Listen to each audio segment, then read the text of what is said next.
Hockey के महासंग्राम का गवाह बनेगा झारखंड, 6 देशों की टीम बहा रही पसीना। विमेंस एशियन हॉकी चैंपियनशिप 2023 की शुरुआत शुक्रवार 27 अक्टूबर को राजधानी रांची में हो रही है। इस दिवसीय चैंपियनशिप का आयोजन रांची के मरांग गुमके जयपाल सिंह एस्ट्रोटर्फ स्टेडियम में होगा। स्टेडियम में हिस्सा लेने के लिए भारत, चीन, जापान, कोरिया, मलेशिया और थाईलैंड समेत 6 टीमें रांची पहुंच चुकी है। टूर्नामेंट के फॉर्मेट के अनुसार प्रत्येक टीम को राउंड रोबिन स्टेज में 5 मैचों में शामिल होना होगा। फिर सेमीफाइनल में पहुंचने के लिए 4 सबसे ऊपर टीमें आगे बढ़ेगी। बता दें कि 19वें एशियाई खेलों के गोल्ड मेडलिस्ट चीन और ब्रॉन्ज मेडलिस्ट जापान की टीम सुनिश्चित रूप से सभी का ध्यान खींचेगी। वहीं भारतीय महिला हॉकी टीम भी इस खिताब के लिए प्रमुख दावेदार मानी जा रही है। बता दें कि भारतीय महिला हॉकी टीम होंगजोउ 2022 में शानदार प्रदर्शन करते हुए ब्रॉन्ज मेडल हासिल करने में सफल रही थी। वंदे भारत एक्सप्रेस महिला, बच्चों और बुजुर्ग यात्रियों में लोकप्रिय हवाई यात्रा से अधिक बन रहे लोगों की पहली पसंद। दक्षिण पूर्व रेलवे हाल के दिनों में 4 वंदे भारत एक्सप्रेस का परिचालन कर रहा है। यह वंदे भारत एक्सप्रेस हावड़ा पुरी, हावड़ा रांची, पटना रांची और राउरकेला पुरी के बीच चल रही है। दक्षिण पूर्व रेलवे की ओर से जारी यात्रियों के आंकड़ों के अनुसार वंदे भारत एक्सप्रेस में सबसे ज्यादा यात्री के रूप में महिला यात्री इस ट्रेन में यात्रा कर रही है। दक्षिण पूर्व रेलवे के वंदे भारत एक्सप्रेस के आंकड़ों के अनुसार सभी वंदे भारत एक्सप्रेस यात्रियों में महिला यात्रियों की संख्या अच्छी है, जबकि बच्चे 6% है। यही नहीं, वरिष्ठ नागरिकों के लिए भी यह ट्रेन पहली पसंद बनती जा रही है। आंकड़ों के अनुसार करीब 13% वरिष्ठ नागरिक भी इस ट्रेन का आनंद लिया है। रघुवर को राजभवन भेजने के बाद बीजेपी का नया गेम, 28 अक्टूबर को एक्टिव होगा प्लान ए। भाजपा के हाथों से झारखंड की सत्ता साल 2019 में मुट्ठी की रेत की तरह हाथ से फिसल गई थी। अब इसी सत्ता को वापस हासिल करने के लिए बीजेपी आदिवासी कार्ड खेलने की तैयारी कर चुकी है। हेमंत सोरेन की अगुवाई वाले झामुमो कांग्रेस राजद के गठबंधन से मुकाबले के लिए बाबूलाल मरांडी को चेहरा बनाकर भाजपा इस राह पर आगे बढ़ गई है। 28 अक्टूबर को पार्टी राष्ट्रीय अध्यक्ष जेपी नड्डा की मौजूदगी में रांची में एक बड़ी रैली आयोजित होने जा रही है। इसका मकसद भाजपा कार्यकर्ताओं और जनता का यह संदेश देना है कि अब मरांडी झारखंड में पार्टी के सर्वमान्य नेता हैं। बता दें कि यह रैली बाबूलाल मरांडी के 17 अगस्त से शुरू हुई संकल्प यात्रा का समापन कार्यक्रम है। जुलाई में पार्टी ने उन्हें प्रदेश अध्यक्ष बनाया था।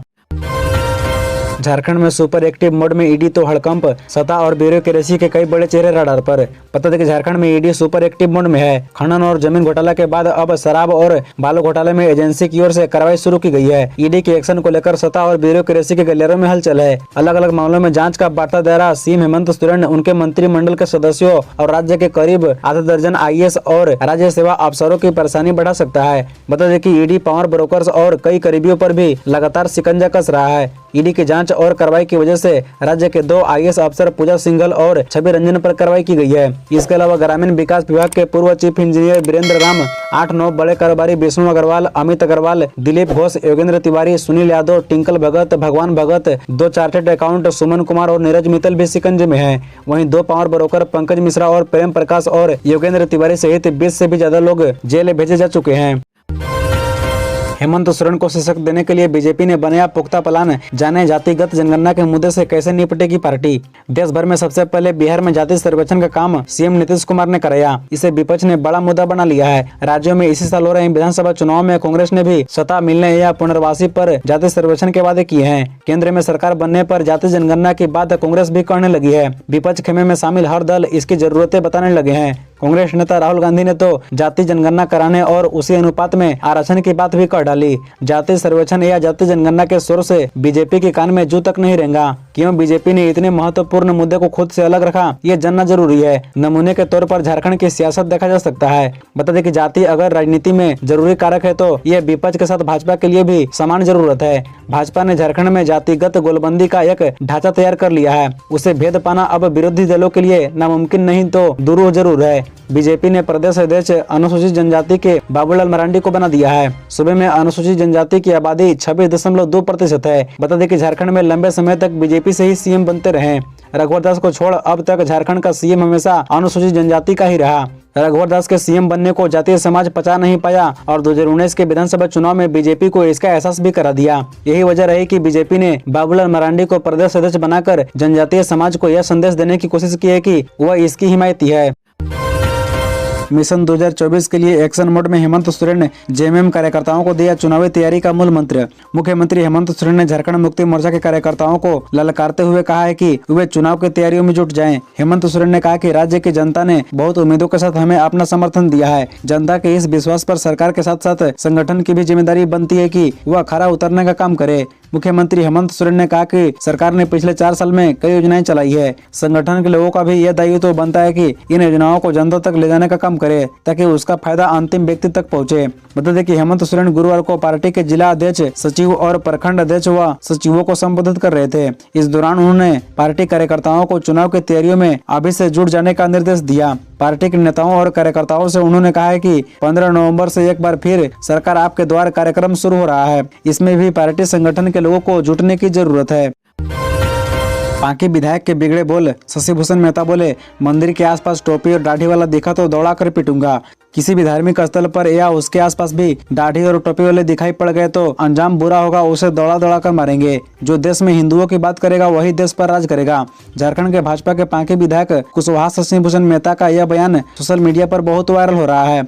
इस बयान पर कांग्रेस और जेएमएम ने कड़ी प्रतिक्रिया दी है। बता दें कि दशहरा के मौके पर विधायक ने यह बयान दिया है। उन्होंने कहा कि अगर टोपी और दाढ़ी वाले गाय और गोश्त खाने वाले लोग मंदिरों के आसपास दिख गए तो उनका अंजाम बुरा होगा, उनको दौड़ा दौड़ा कर मारेंगे। बता दें कि शशि भूषण मेहता ने दुर्गा पूजा के मौके पर पांकी विधानसभा क्षेत्र में विवाह मंडप के शिलान्यास के दौरान खूब बयानबाजी की है। उन्होंने कहा कि अगर आना है तो धर्म बदल कर आओ। मानव तस्कर की शिकार 9 बच्चियां वापस लौटी। लातेहार पुलिस को मिली बड़ी सफलता। एसपी ने बताया कैसे काम करता है गिरोह। लातेहार में मानव तस्करी के खिलाफ पुलिस को बड़ी सफलता मिली है। जिले में एक्टिव मानव तस्करों पर पुलिस कड़ी नजर रख रही है। मानव तस्करी के आरोप में पुलिस ने मनोज कुमार यादव को गिरफ्तार किया है। गिरफ्तार मनोज यादव की निशानदेही पर लातेहार पुलिस ने 9 नाबालिग बच्चों को दिल्ली, चंडीगढ़, पानीपत से रेस्क्यू कराया है और लातेहार लेकर आई है। रेस्क्यू की गई सभी बच्चियां लातेहार जिले के महुआ डांड और छत्तीसगढ़ के बलरामपुर जिले की रहने वाली है। इसमें ज्यादातर बच्चियां सुदूरवर्ती क्षेत्र के आदिम जनजाति से आती है। एसपी अंजनी अंजन ने बताया कि झारखंड छत्तीसगढ़ के ग्रामीण आदिवासी बहुत क्षेत्र में गरीबी एवं अशिक्षा के कारण मानव तस्करों द्वारा ग्रामीणों को धोखे में रखकर पैसे का लालच देकर नाबालिग बच्चियों को महानगरों में घरेलू कार्य हेतु पहुंचाया जा रहा है। पलामू टाइगर रिजर्व में दिखा बाघ, 6 दिनों से है मौजूदगी। बाल अष्टक और पद चिन्ह मिले। 15 ट्रैपिंग कमरों से हो रही है ट्रैकिंग। पलामू टाइगर रिजर्व में बाघ दिखे जाने की सूचना है। बाघ की मौजूदगी पीटीआर के उत्तरी प्रमंडल क्षेत्र में बीते 6 दिनों से है। पलामू टाइगर रिजर्व प्रशासन की पड़ताल में बाघ के बाल, अष्टक और पद चिन्ह आदि मिले हैं। सभी के सैंपल ले लिए गए हैं। इसी बीच बाघ द्वारा 2 गायों को शिकार करने की बात भी सामने आई है। जानकारी के मुताबिक 2 ट्रैक्टर ने बाघ को देखने का भी दावा किया है। हालांकि क्षेत्र में लगे 15 ट्रैपिंग कैमरों में बाघ की तस्वीर अब तक कैद नहीं हो पाई है। पीटीआर के डिप्टी डायरेक्टर प्रशांत जेना ने बताया कि 20 अक्टूबर को पीटीआर के उत्तरी प्रमंडल क्षेत्र में टाइगर का बाल, मल, पद चिन्ह आदि दिखा था। वो खुद इसकी ट्रैकिंग कर रही हैं। झारखंड में हर दिन हो रही 5 हत्याएं। हेमंत सोरेन राज्य में कानून व्यवस्था बदहाल, बघमारा में बोले बाबूलाल मरांडी। झारखंड के पूर्व मुख्यमंत्री बाबूलाल मरांडी ने 26 अक्टूबर को सूबे के मुखिया हेमंत सोरेन पर गंभीर आरोप लगाए। उन्होंने कहा कि हेमंत सोरेन के राज्य में कानून व्यवस्था बदहाल है। हर दिन राज्य में 5 लोगों की हत्या हो रही है, लूट बलात्कार की घटनाएं हो रही है। भारतीय जनता पार्टी के प्रदेश अध्यक्ष बाबूलाल मरांडी ने कहा कि ये बीजेपी नहीं कर रही, केंद्रीय गृह मंत्रालय के आंकड़े बता रही हैं। उन्होंने कहा कि झारखंड में कानून व्यवस्था की इतनी बुरी दशा पहले कभी नहीं थी। बाबूलाल मरांडी या अर्जुन मुंडा की सरकार में अपराधी अपराध करने से डरते थे, लेकिन जब भी हेमंत सोरेन की सरकार बनती है अपराधी बेखौफ हो जाते हैं, बेलगाम हो जाते हैं। इसलिए अगले साल होने वाले झारखंड विधानसभा चुनाव 2024 में सूबे की हेमंत सोरेन सरकार को पराजित कर एक बार फिर बीजेपी की सरकार बनाएं ताकि प्रदेश का विकास सुनिश्चित हो सके। खबरों से जुड़े रहने के लिए चैनल को सब्सक्राइब, वीडियो को लाइक एवं एक दूसरे से शेयर जरूर करें। धन्यवाद।